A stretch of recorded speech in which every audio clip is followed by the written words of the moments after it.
Welcome to a truly boring history, a soft-spoken journey through forgotten corners of the past. Tonight, we'll quietly step into another bleak chapter of history, told not with excitement, but with quiet honesty.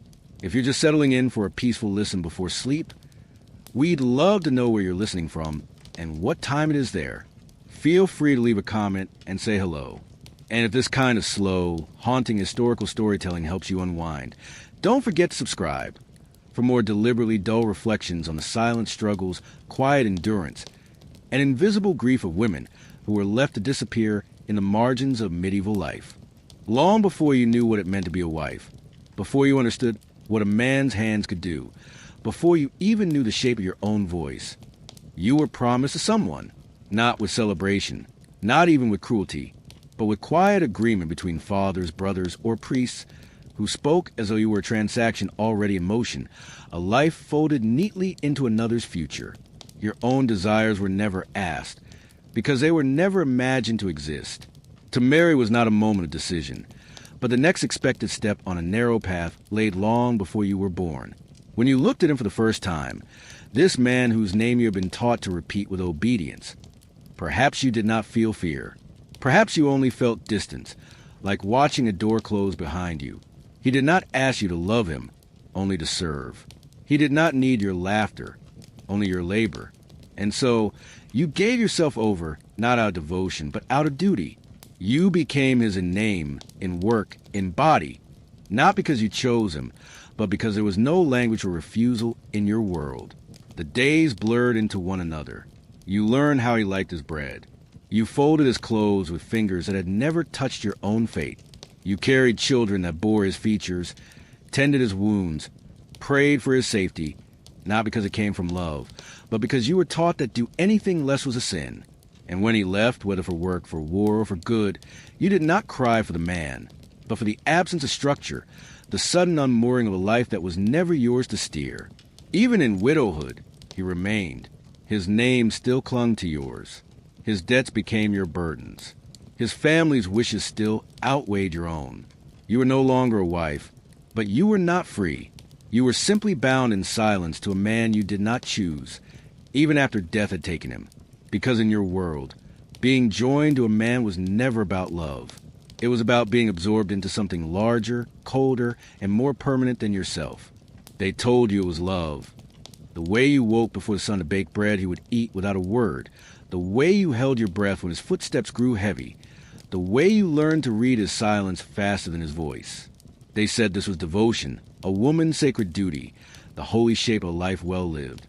To tend, to serve, to endure. But deep beneath the words, behind the quiet glances between other women, and the prayers whispered too often in the dark, you began to sense that what they called love was something else entirely. Something harder, quieter, and far less tender. You did not love him in the way the stories imagined. There was no room for poetry between illness, cold floors, and labor that began before your body was ready. You stayed not because your heart swelled in his presence, but because there was nowhere to go and no one to ask what you truly felt. The word love became something you wore, not something you lived. Spoken aloud in ceremonies and sermons, but never in private, never in moments when your hands ached and your thoughts drifted into forbidden territory. He may not have been cruel. Perhaps he was simply tired, as you were tired. Perhaps he too had been told that care was shown through control, that tenderness was a weakness to be buried beneath breadwinning and authority. But even if there were flickers of kindness, they were not the same as safety. And kindness in your world could never outweigh the deep and constant knowledge that your comfort, your choices, your very body were his to manage. So you adapted, not with affection, but with strategy. You became quiet when needed. You laughed at the right times. You gave when you had nothing left. You learned that a small gesture could avoid a long silence. That compliance was easier than honesty. That survival depended on performance. And still, they told you this was love. That this careful erase yourself, this quiet calculation, this trembling patience, was holy, sacred, enviable. You nodded, because what else could you do? To question their definition of love was to question everything. And so you smiled when they praised your marriage, and bowed your head when they envied your strength, and tucked your confusion deep inside the part of you that still longed for something more. Because what they called love, you lived a survival.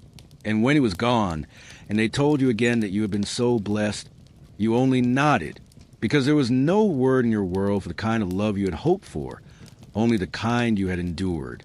When he died, there were no shackles falling from your wrists, no gates opening into new possibility, no sudden breath of relief filling your lungs like the end of a storm, only silence and the small, suffocating tasks of mourning that everyone expected you to perform with grace. You were not embraced as someone who had survived. You were simply shifted to a new position in the social order, one step lower, 1 degree dimmer, a figure to be acknowledged but never truly seen. People came briefly to speak his virtues, to offer their blessings, to pray for his soul, but they did not speak of you or ask what remained of the life you had been tethered to for so long. No one asked how you felt when his breath stopped. No one wondered whether your tears were real or if they were just what you'd been taught to offer. They only noted that your dress was black, your eyes lowered, and your hands folded properly in your lap. And when the days of formal mourning ended, when the final prayers were said and the neighbors had gone back to their routines, they did not look for you. They did not check whether you had food or warmth or even company. Your identity, once so tightly bound to his name, now unraveled into invisibility. You were not seen as someone beginning again. You were not asked what you would do now, because no one believed you had choices to make. You were a widow, a word that spoke more about absence and presence, about what had been lost rather than who remained. And in that title, there was no room for growth, no space for transformation, only an unspoken expectation that you would now make yourself smaller, quieter, more useful in your grief than you ever were in your love. His death had not released you. It had erased you, not by violence, but by indifference. And as time passed, and fewer people mentioned his name, no one thought to mention yours. You became part of the furniture of sorrow, always there, always silent, a woman who had once belonged to someone important, and who now belonged to no one at all. But the truth you never said aloud, is that you had been alone long before he died. The difference now was that even the illusion of significance had been stripped away, and the world, always eager to reassign a role, now cast you in part of the ghosts who still walked, not worth fearing, not worth honoring, only worth forgetting. When he died and they told you to mourn, it was not because they believed you needed time to grieve, or space to feel the shifting weight of your world, or room to find your footing again. It was because mourning, in your time, was a performance, a ritual not healing, but of order, a visible structure to remind everyone that death had occurred and that it had been properly acknowledged. You wore the black dress not because it brought comfort, but because it signaled to the village that you understood your role, that you would not disturb the rhythm of daily life with ungoverned sorrow, or worse, with unseemly hope. You moved slowly, spoke softly, and kept your eyes down, not because your heart demanded it, but because that was what was expected. Mourning was not an invitation to be vulnerable. It was a duty to uphold appearances. You were not encouraged to speak of your loneliness, or the complicated emotions that lingered after years spent in a union that was never truly yours. There was no space for questions, no time to process what had been lost or what had never been found. There was only the structure, a certain number of days, a certain way of standing, a certain distance you were meant to maintain from joy. And when the appointed period ended, after enough days had passed, after the final mass had been said, after the black shawl had grown heavy with dust and expectation, they expected you to rise, not stronger, not lighter, but simply quieter. Your mourning had never been about you. It had been about them. The neighbors, the priest, the elders who watched from doorways and pews, checking that grief was contained and polite, that nothing wild or uncertain leaked out of your silence. To mourn too little was indecent. To mourn too long was indulgent. And to mourn honestly was dangerous. Because true grief, unfiltered, uneven, unending, had no place in a world that feared anything could not control. So you mourned the way they wanted. You folded your pain into gestures they could understand. You let them believe that you had been properly broken, and therefore properly restored. But inside, beneath the ritual and the robes, your sorrow remained unspoken. Not because it wasn't real, but because it was too real to be witnessed. Because the mourning period wasn't for you. It was for them. And when it ended, no one asked if your grief had. After the funeral, after the prayers and the formal condolences and the long, hollow silences that followed, they came to you not with sympathy, but with advice, gentle, confident reminders that now, without a man to answer to, without a husband to serve or obey or please, you were somehow free, somehow lucky, somehow blessed in a quiet, tragic sort of way. They said it softly, as if handing you a gift. At least now you can rest, or at least now you don't have to worry about him anymore. And though their voices were kind and their words wrapped in comfort, what they were truly asking was that you move on, not with joy, but with gratefulness, not with sorrow, but with obedience to the next expected stage of stillness. They told you that now, without his presence, you would finally have peace. But peace in their minds was not about healing or liberation. It was about becoming invisible in a way that no longer made others uncomfortable. You were not free to rebuild your life. You were simply expected to stop needing anything from it. They framed his absence as a relief, as if his death had untangled you from a burden, as if you should feel lighter now, instead of more alone. They mistook the end of duty for the beginning of ease, as if your life had been paused all these years and could now resume, even though there was nothing waiting for you beyond the roles you had already been emptied into. What they didn't see, what they didn't want to see, was that your world had not opened when he left. It had narrowed. His absence did not return something to you. It only took away what little structure you had been allowed to lean on, however flawed. And though you may not have loved him, and though his presence may have been heavy, at least it had made you visible. At least, in some small way, you had mattered to someone. Even if only as a function, a fixture, a name beside his. Now, without him, you were neither wife nor widow in their eyes. You were something else, less defined, less needed, and therefore less considered. So you nodded when they said you were fortunate. You smiled when they told you to rest. You thanked them for their kindness, even though it did not fit the shape of your grief, because to protest would have been to suggest that his death had not made your life better. And no one wanted to hear that. No one wanted to believe that a woman might miss a life she never chose, or mourn a man she never loved, or long for the presence of something, even if it had never truly seen her, because in their eyes, your survival was a blessing. And you were supposed to say thank you. When he died, and the priest said his final words, and the grave was filled with earth, and the neighbors returned to their lives with quiet nods and polite glances, something else moved quickly, almost invisibly, through your home. Paperwork you couldn't read, signatures you didn't recognize, and decisions made behind closed doors where your name was spoken but never heard. The land he had worked, the tools he'd used, the animals he had kept, all of it began to shift hands. Not as something yours to claim, but as something to be passed around, measured, and assessed by men who called themselves stewards, cousins, elders, or rightful heirs. You were not asked where the grain should go, or what should be done with the oxen, or whether the house he left behind should still be yours. You were not invited into the room where such matters were discussed.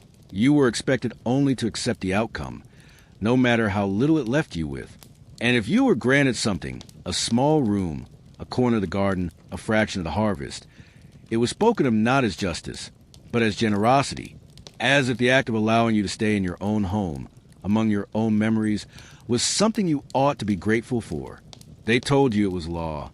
They said it had always been this way, that your sons would inherit what you could not, that your late husband's brother had a right to what you once helped to build, that a woman on her own was not strong enough to manage a household, to direct labor, to understand contracts or coin.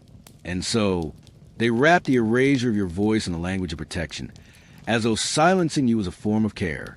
But you remember the hours you spent mending clothes and tending goats. You remember the days when you carried both water and sorrow in the same hands, when you kept the fire burning even while your body ached. You remember the sacrifices made not just for a man, but for a life that could barely support itself.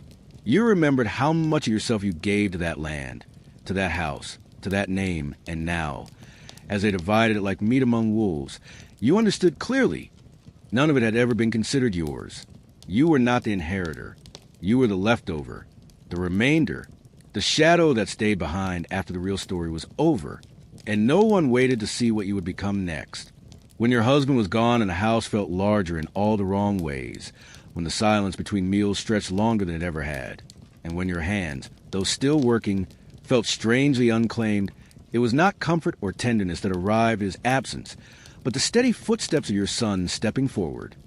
Not as a child clinging to what was lost, but as a man now expected to stand in your husband's place. And though his face carried the features you had once cradled in infancy, and though you remembered his laughter from years when life was lighter, he no longer looked at you as a mother to be protected, but as a woman who now belonged under his judgment, under his care, under the weight of his inherited role. They told him he must lead now. They told him the house was his, the land was his, the choices were his to make. And in those words, unspoken yet understood, was also the message that your guidance was no longer required. Your voice no longer needed, your presence no longer central. The boy you had raised, bathed, clothed, and fed now stood taller not in gratitude, but in distance. He began to speak the way his father did, short, firm, controlled, because that was the language of men, and you were no longer among those who were meant to be spoken to with softness. You watched as he distributed your husband's tools, as he walked the fields with other men, as he moved through the world with a confidence he had not earned, but inherited, and you understood that he had been waiting for this moment, not out of ambition, but because he had always known it would come. He had always been told that his future would arrive when his father's ended, and he had been taught, gently and constantly, that you, though beloved, would someday be beneath him. And so, when you offered advice, he listened politely, but did not answer. When you reminded him of stories from before he could walk, he smiled but did not respond. And when you sat quietly at the table he now presided over, he thanked you for the bread, but not for the years that had brought him here. He had become man of the house, but not your protector, not your friend, not your son in the way you once knew him. He had taken your husband's place, but he had not taken your side. You were still there, still useful, still alive, but you had been reassigned quietly, respectfully, and completely, because in your world, even your children were taught that authority mattered more than affection. And a widow, even one who had raised kings, was never meant to be queen.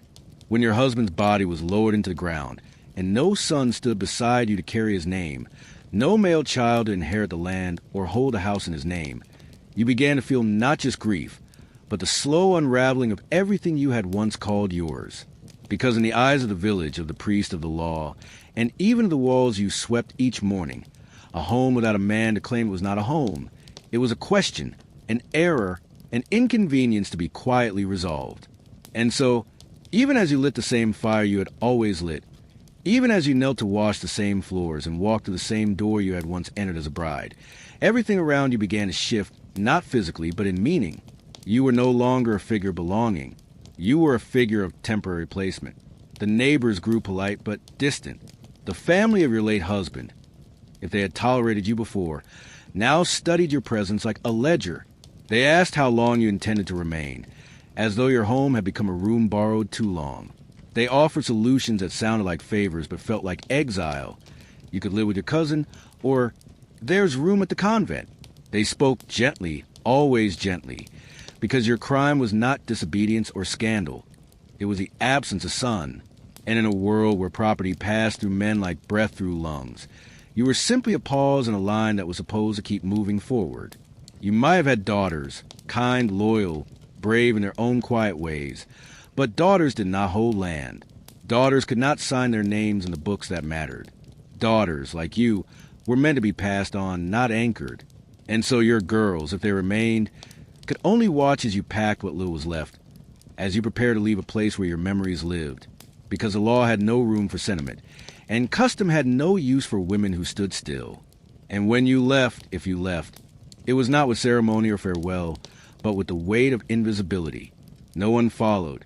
No one asked where you would go, only whether the house would be ready for its next proper owner. And if you stayed, quietly resisting trying to hold ground with nothing but your presence, they called it stubbornness or pity or foolishness, because in their eyes, a woman without a son was not a widow. She was a loose thread, something untethered, and therefore something that must be tucked away. You had built that home with your hands. You had bled into its stones and wept into its corners. But without a son to stand in the doorway, it was no longer yours. because in your world, a woman could not belong to anything that did not first belong to a man, and a home without a male name was just a roof waiting to be claimed. When the prayers were said and the candles were lit, and the priest took your hands in his with practiced gentleness, it was not because he wished to know the ache in your chest, the emptiness that lingered in your stomach each morning, or the strange stillness that had settled into your bones. It was because sorrow, in your world, was meant to be shaped, contained, and repurposed into something sacred and silent. The church did not ask how your nights had changed without him, or whether quiet now felt heavier than his presence ever had. It asked only that you accept, submit, and perform grief in a way they found holy, not loud, not questioning, not human. You were given words to recite, lines from scripture handed to you like cloth to wrap around a wound no one wanted to see. You were told your pain had meaning, but only if you gave it to God. You were told your loneliness was a gift, a call to greater purity, a path to spiritual elevation. And so you sat in pews where the air was cold and incense clung to the walls, and you bowed your head while men in robes spoke of sacrifice and eternity, and no one ever asked what you had lost. Not truly. Not the small comforts, not the laughter, not the body beside you at night, not the unspoken grief that belonged to no doctrine. You cried only when alone. You screamed into the earth, not the altar. And when you arrived at confession, you confessed your doubts, your weakness, your anger, as if those were the sins and not the cruel quiet that had been imposed upon you. You learned quickly that the church did not want your sorrow to be messy or real or full of longing. It wanted your silence, your submission, your transformation into something meek and obedient, a woman without need, whose grief could be praised because it did not disturb the men around her. And when other women sat beside you in the chapel with black veils and hollow eyes, none of you spoke, not because you had nothing to say, but because you had all been taught that speaking would ruin the sanctity of your pain, that to make sorrow loud was to make it shameful, that to weep openly was not feminine, it was selfish. And so together, in silence, you honored men who had passed, and abandoned the parts of yourselves that might have still wanted to live, because the church had no patience for the messy grief of women. It wanted saints, not mourners. And you learned that to be holy was to disappear, piece by piece, beneath the surface of your own suffering.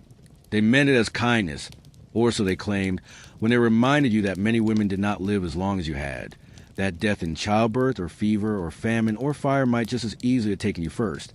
And so you should be thankful for breath, for time, for the chance to continue moving through a world that had already taken the one person who gave your role definition, if not joy. They did not ask if you felt lucky. They did not wonder whether your continued presence in this cold and familiar world felt like a blessing or a punishment.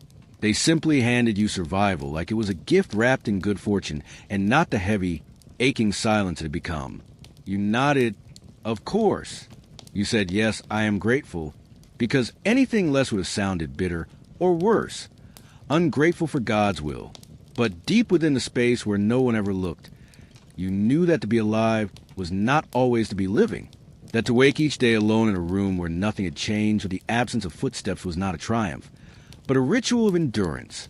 The same walls, the same dishes, the same road into town, only now without the dull way of companionship, without the structure that, however rigid, had once framed your days. You were told that you were lucky because others envied your years.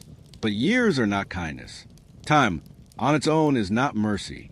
And for a woman in your place, no longer young, no longer wife, no longer seen, each added year often felt less like a gift and more like a punishment you had not earned. The world gave you no purpose, only duration. You were not given new tasks, only old ones stripped of meaning. You were not invited to speak, only expected to endure quietly, patiently, reverently, because what else would a living widow do but wait for the final moment when she, too, would be remembered briefly and then set aside? And when others passed you in the market or offered you bread with polite smiles or bowed their heads with pity-tinged respect, you knew what they were really thinking. She is still here. And whether that thought came with awe or discomfort, it never came with understanding. They did not know the cost of waking. They did not know how heavy it was to carry a life that no longer belonged to a story anyone wanted to tell. Because in your world, to survive your husband was not seen as a fracture or a burden or a question without answer. It was seen as fortune. And you were expected to call it grace, even when it felt like grief that would never end. Each morning, when the fog still lingered over the dirt paths and crows circled above the chimneys, you would gather your coins, small, worn, barely enough, and walk slowly into market, the same one where you had once stood beside your husband, where your presence had been a shadow of his, invisible but accepted. But now, without his voice to speak for you, without his shoulder to stand behind, you moved alone through the stalls, a woman whose purpose had ended and whose presence now made people politely uneasy. They saw your face and turned their glances just slightly away, not out of cruelty, but because they didn't know where you belonged anymore. The butcher gave you meat if you had coin, but not the friendly tone he offered to the young wives. The baker nodded, but did not ask how you were. The fruit seller, once a childhood friend, looked through you instead of at you. You had not become a stranger, only a figure too familiar to be forgotten, but too unsettling to be acknowledged. Your basket was filled with necessities, but your voice was rarely answered. You paid with real currency, but your presence was still a debt the town preferred not to carry. And perhaps worst of all was the knowledge that they thought they were being kind. They told others that you were brave, that you managed well, that you had endured, as if endurance was all a woman could hope for. But in their silence, in their hesitation, in the careful space they left between you and themselves, you understood clearly. Bread could be bought, but respect, true respect, the kind that sees you, hears you, values you, had never been on offer for a woman without a man beside her. You were no longer a wife, but you were not yet something else, and in that in-between you existed like smoke, present, but always drifting. The market did not banish you. It simply stopped recognizing your name. You were greeted with habit, not warmth, with civility, not care. You were allowed to be there, but no longer invited. And when you returned home, carrying food you had earned through your labor or your savings or your sacrifice, it was not with a sense of pride, but with a quiet understanding that what you collected with your hands, you had paid for with your disappearance. Because in your world, a widow could survive among others, but she could never stand among them. The market gave you what you needed, but it did not let you forget that you no longer mattered. It was a small thing, barely more than a flicker, a moment in the market when the bread was warm and the light fell just right through the smoke of morning, or a quiet afternoon when a child in the distance laughed in that way only children can, reminding you that not everything in life had hardened beyond repair. And before you knew it, your lips curved, not with joy perhaps, but with something lighter than the sorrow you carried. And in that brief second, someone saw you, not in admiration, not in shared warmth, but in judgment. A glance too long, a whisper too low, a subtle shift in posture from someone who believed they had witnessed something unbecoming. Because you had smiled, because you had allowed your face, the face of a widow, to carry something other than absence. You learned quickly that mourning had rules, and those rules did not end when the formal period of black clothing passed. You were allowed to grieve, expected to grieve, but not forever and not too little. You were permitted silence, but not laughter. You were given sympathy, but never freedom. And if you dared, even for a heartbeat, to look like you had remembered something sweet, or to walk with a step not weighed down by your loss, it was not seen as healing. It was seen as betrayal. They never said it aloud, of course. Their questions were veiled in concern. You seem well, or it's good that you're adjusting, or he hasn't been gone that long, has he? And beneath those polite words you could hear the quiet accusation, that your sorrow must not have been deep, that your marriage must not have mattered, that perhaps you were eager for something else, or someone else. Because a widow who smiled, even accidentally, reminded people that life continues. And in a world built on control and ritual and predictable roles, that continuation felt like defiance. So you taught yourself not to smile, not in public, not in passing, not even when the birds returned in spring, or when the smell of rain carried something tender into the room. You locked that part of your face away, not because you no longer felt anything, but because expression had become dangerous. A grieving woman who smiled too soon became an object of gossip. A woman alone who looked content became an object of fear. And you understood, as so many women before you had, that the safest face was the one that told the world nothing. Because in your world, grief was not meant to end. And happiness, for a woman without a man, was not something to be trusted. There were days when the weight of absence sat too heavily in your chest, when the quiet of the room became unbearable, not for its peace but for its hollow familiarity, when the tasks you repeated, kneading bread, sweeping dust, folding linens, lost even the comfort of their repetition, and became reminders of everything that no longer had a witness. And on those days, when your body felt too full of feeling to contain, you cried, not for him, perhaps, but for the smallness of your own life, for the silence that answered you, for the knowledge that each morning came not with renewal, but with more of the same stillness. But when someone saw or heard or even suspected, you learned again what the world truly wanted from women like you. Not your truth, but your quiet compliance. They said they cared, but only if your sorrow remained palatable.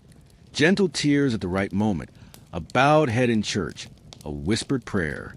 Anything more, anything raw or sharp or persistent, was not grief but indulgence, not sadness but self-pity, not human but troublesome. Your weeping made them uncomfortable, not because they didn't understand pain, but because they didn't want to be reminded that yours might not be over. They had moved on. They had found rhythm again in their days. And to see you still in mourning, still aching, still breaking in private ways, was to be reminded of something too close to their own fears. So they asked you, carefully but firmly, to be strong. They told you to focus on what remained, to take comfort in memory, to thank God for your health. And when you could not do that, when the tears came anyway, they called you fragile, or dramatic, or tiring.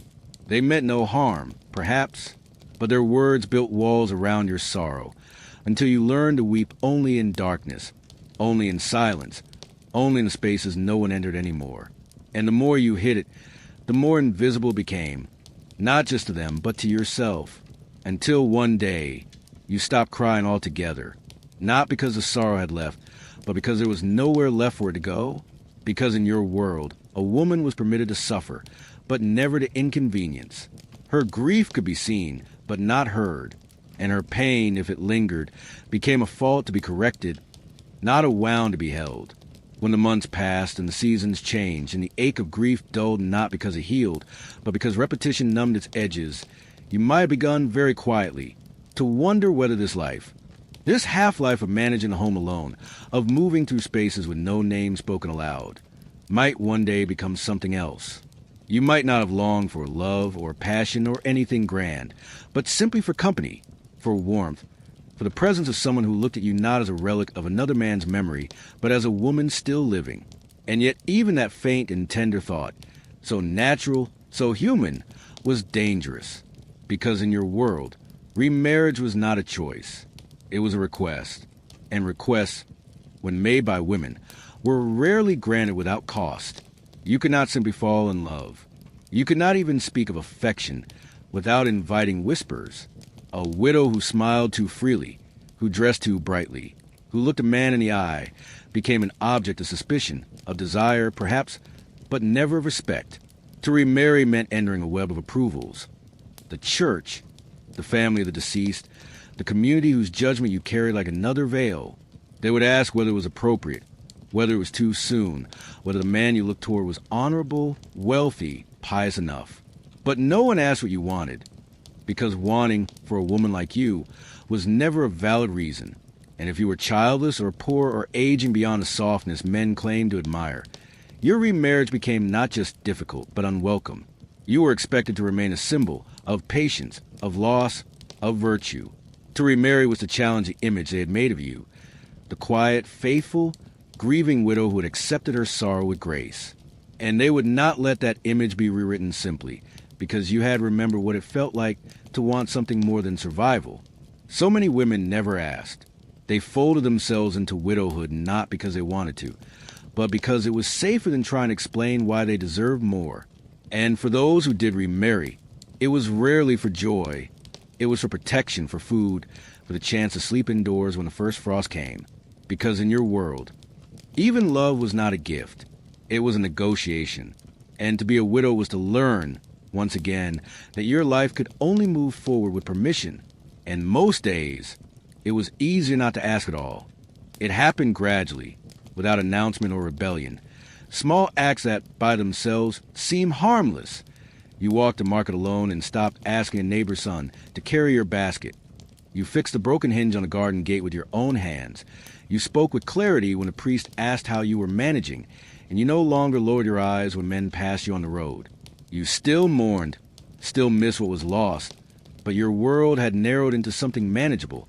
In that quiet narrowing, you began to rediscover fragments of your own voice, the kind that had been dormant beneath years of obedience, accommodation, and silence. And for a brief moment, you believed that perhaps this was what freedom could look like. Not loud, not joyful, but steady and self-shaped. But they noticed, not the way they noticed scandal or sin, not with loud words or wagging fingers, but with a subtle tightening in the air when you enter a room, with questions disguised as concern, with compliments that felt like corrections. You become so capable, they said, as if it were a surprise. You seem strong, they added, with a trace of unease, because your strength, no matter how quietly it emerged, disrupted the story they preferred, the one in which widows were soft and safe, grateful for guidance, never asking for more than what was given. Your grief they had understood. It fit into their rituals, their customs, their prayers. It gave them a role to play in comforting you, containing you. But your independence, your quiet rejection of need, left them uncertain, and uncertainty, especially from a woman, especially one who had already broken the rules by outliving her usefulness, became something to be watched, if not punished. And so they found ways to remind you of your place. They questioned your decisions under the guise of advice. They warned you, gently, that a woman alone is vulnerable, that strength can be mistaken for pride, that speaking too freely can be misunderstood. They invoked your late husband's name with increasing frequency, as if saying aloud could pull you back into the shape you once held. And even when they smiled, you could feel their discomfort, because a woman without a man was something fragile, but a woman who no longer needed one was something dangerous. You had not claimed power. You had simply survived with dignity. But in your world, even that was too much, because your independence, no matter how modest, did not fit their design. And they feared it more than they ever feared your grief. There was no proclamation, no decree nailed to your door, no ceremony marking your transition from presence to absence. Only the slow, almost invisible withdrawal of attention, the quiet reclassification of your existence from central to peripheral, from someone to be greeted and consulted, to someone nodded at politely and then left behind. It was not that they disliked you. In fact, they claimed to admire you. She's strong, they said, dignified, as if those were compliments. But what they truly meant was that you asked for nothing, that you had begun the process of vanishing as they had hoped you would. Softly, respectfully, without making noise. They gave you a chair in the corner, a place at the edge of gatherings, a bowl set aside after the children had eaten. And in this shrinking space, you were expected to find contentment, not because it was enough, but because to want more would be improper, disruptive, selfish. They praised your silence as wisdom, your stillness as serenity, your solitude as grace. But grace, as they defined it, was the ability to disappear without complaint, to remove yourself from the story while smiling, to become background in a world that once required your labor, your care, your devotion, but no longer your voice. And you understood because you had seen it before. You had watched older women before you fade like shadows against stone walls, their memories honored only in their absence, their needs spoken of only after they could no longer speak for themselves. You remembered how they grew smaller, not in body, but in importance, until their names were spoken less and less, until their opinions were considered quaint, until their deaths were marked not with mourning, but with relief that their place could now be given to someone new. You knew, deep down, that if you had wept or protested or asked to be remembered, they would not have been angry. They would have been disappointed. They would have reminded you, gently, of your role, how noble is to fade, how righteous to release all desire, how holy to want nothing, to become nothing. And so, like the women before you, you smile when spoken to and remain quiet when ignored. You wrapped yourself in the dignity they demanded, because to do otherwise would be to step outside the shape they had carved for you. Because in your world, aging was not a journey, it was an erasure, and a woman who had outlived her usefulness was expected to go quietly, not into death, but into invisibility. As time went on and the world around you changed, new faces at the market, new voices in the pews, new customs that moved more quickly than you could follow, you found yourself holding tighter to the only thing that still felt real: memory. Not grand stories or legends, but small, stubborn fragments.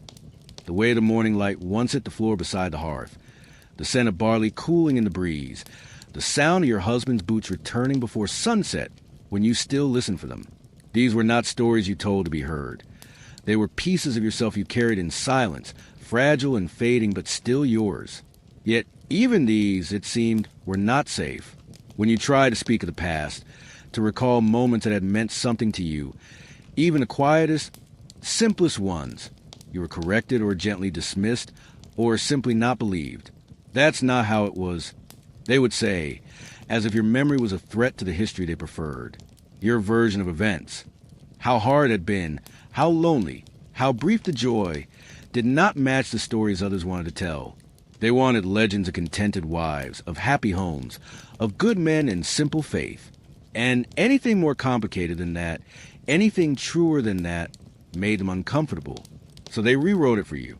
They reminded you how fortunate you'd been to have a husband who worked, a church that welcomed you, a life that, on paper, seemed orderly and respectable. They insisted you had smiled more than you remembered, that the hard years weren't so bad, that perhaps you were exaggerating the cold, the hunger, the silence. Your memories, once the last refuge of your own truth, were now subject to the same rules that had governed your living days. Be quiet, be soft, be agreeable. And little by little, even you began to question them. You wonder whether the pain had been as sharp as you recalled, whether the joy had ever really come, whether what you carried for so long was memory at all, or just a story you told yourself to fill the long hours. You feared forgetting, but more than that, you feared remembering wrong.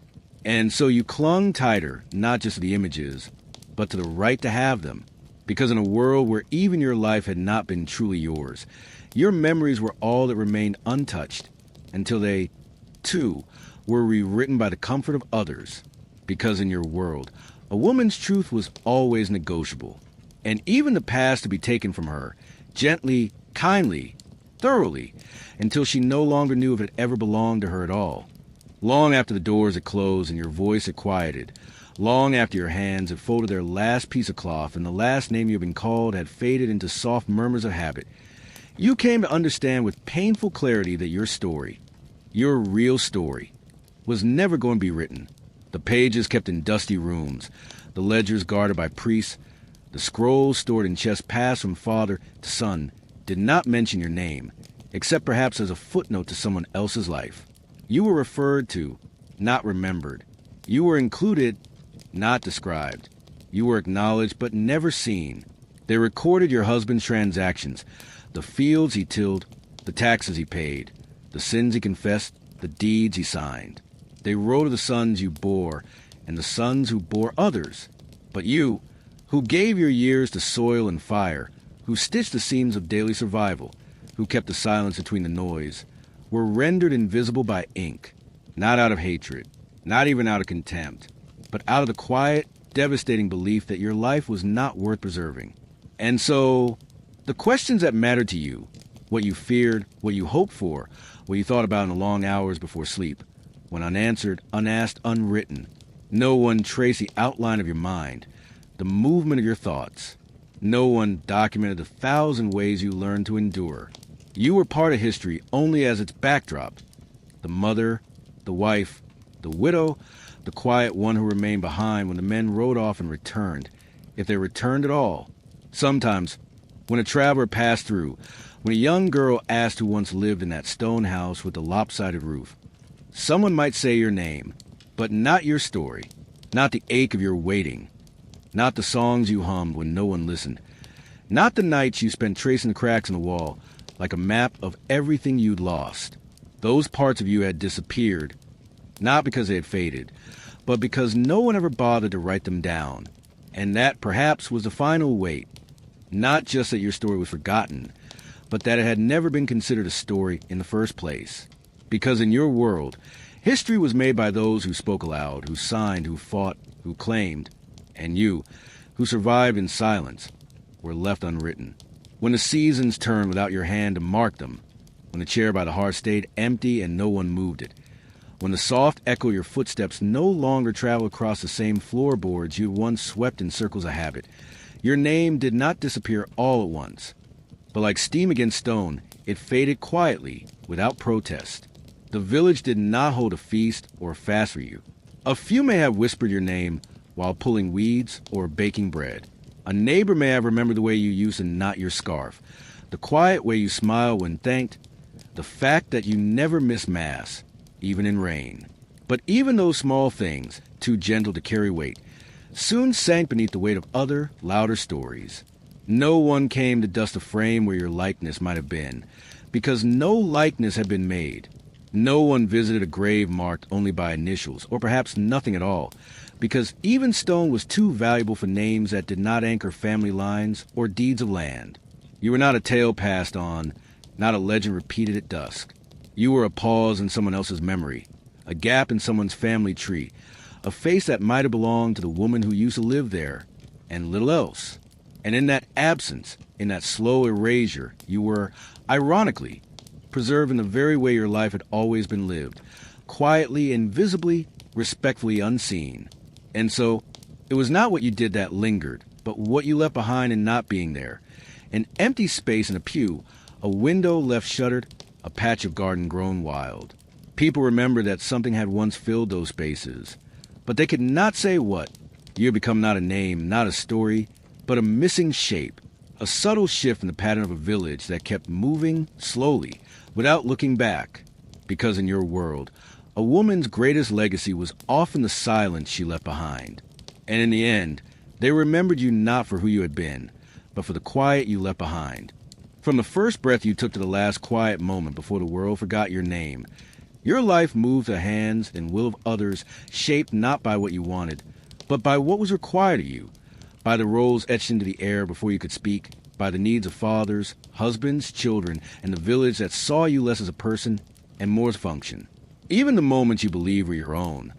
When you knelt at the river just before dawn, when you held your newborn to your chest for the first time, when you whispered prayers no one taught you, were quietly surrounded by expectations, by the knowledge that what you felt could not become what you chose. Because choice in your world was not something a woman could possess freely, not in name, not in action, and not even in dream. They told you how to dress, how to walk, how to carry yourself with modesty and grace, not because they cared about you, but because they cared about what you represented. You were always someone something, a daughter, a wife, a mother, a widow. You never belonged to yourself. Even your thoughts were borrowed, shaped by scripture and custom, filtered through the eyes of men who never asked what you believed, but always told you what you should. And when you obeyed, they called you good. And when you questioned, they called you lost. You learned early that survival meant yielding, not because you were weak, but because resistance was a luxury reserved for those whose names were written in ink. So you made yourself useful, you made yourself small, and you gave of your body, your time, your voice, until you were not sure which part you had ever been untouched. Even your silence was not yours, it was imposed. Even your sorrow had rules. And if you laughed too long or wept too loudly or spoke too boldly, the world around you adjusted, not to embrace you, but to remind you where you belonged. And in the end, as the days grew shorter and the corners of the house colder, you understood what no one had ever said aloud, that your life had never been your own, not really. It had been offered, piece by piece, to others. And what remained, what little you had carried in your heart alone, was a part no one ever saw, the part no one ever wrote down. That was the only part that was truly yours. Because in your world, being a woman meant giving away everything, including yourself. And to live quietly, fully, without recognition, that was a final, forgotten act of your existence.